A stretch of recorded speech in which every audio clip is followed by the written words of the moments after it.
বক্তব্য নিয়ে আসছেন মাওলানা মনিরুল ইসলাম আইয়ুবী। السلام عليكم ورحمة الله وبركاته.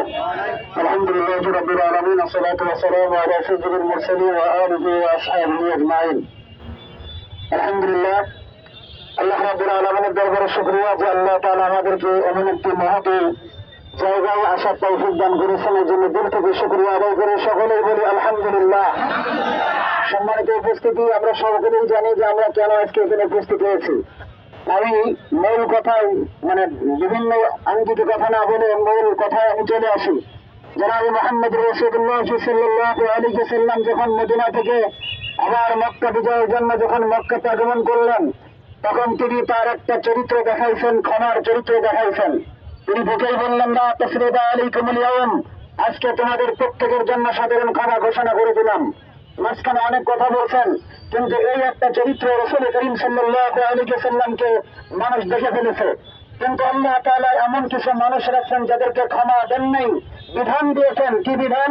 মালউনিনা আইনামা সুকিফু ওয়াখুযু ওয়া কুতিলু তাকতীলা। যে সমস্ত মানুষগুলো মালউন, যেটা বাংলায় আমরা বলি মালাউন। কি বলেন? মালাউন শব্দের অর্থ কিন্তু হিন্দু না, বুঝতে হবে। মালউন শব্দের অর্থ হলো যারা আল্লাহ এবং তার রাসূলকে গালি দিয়ে কষ্ট দেয়। সে হিন্দু হতে পারে, সে খ্রিস্টান হতে পারে, সে মুসলিম হতে পারে, সে বৌদ্ধ হতে পারে। যারা আমার রাসূল এবং আল্লাহকে গালি দিবে, আল্লাহকে আল্লাহ পছন্দ করে বলি, আল্লাহ তাআলা তার বিধান দিয়েছেন, যেখানে তারা সেখানে উত্তর করে দাও। আমার রাসূলকে গালি দিয়ে আমাদের দিলের মধ্যে কষ্ট লাগবে। আমাকে গালি দিবেন, কষ্ট নেই। আমার বাপকে গালি দেন, কষ্ট নেই। মাফ করে দেবে। রাসূলকে গালি দিবেন, তিন জাতিতে ভাগ করবো না। সুতরাং আল্লাহ তাআলা যেভাবে বলেছেন, আমাদেরকে সেই আঙ্গিকের কাজ করতে হবে। বিগত সরকার প্রধানের সামনে যখন আমরা এই কথাগুলো বলতে গিয়েছি, আমাদের প্রচন্ড আখ্যায়িত করা হয়েছে। কিন্তু আজকে আর সেই সরকার নেই। স্বাধীন রাষ্ট্র আমরা বিশুদ্ধহীনভাবে কথা বলতে চাই, কথা বলতে কিনা।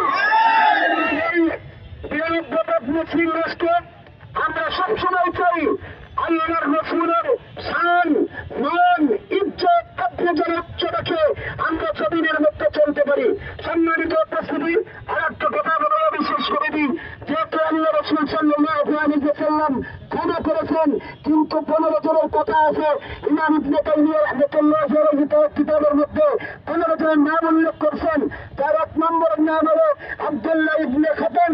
তিনি শুধুমাত্র রাসূলের এই ঘোষণার পরিপ্রেক্ষিতে কাবা ঘরের গিলাফ ধরে তিনি পড়াই থাকলেন। হযরত আলী রাদিয়াল্লাহু তাআলা আনহু তিনি তরবারি নিয়ে এক দাঁত দিয়ে তার দাঁত থেকে কর্ণটা বিখণ্ডিত করে দিয়েছেন।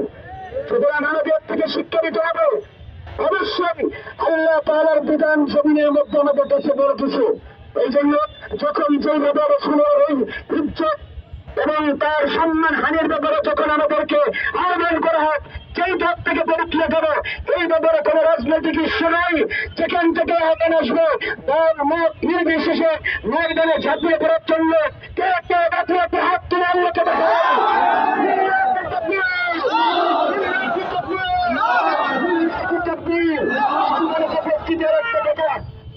আপনার হাতটাই ছোট রাখেন।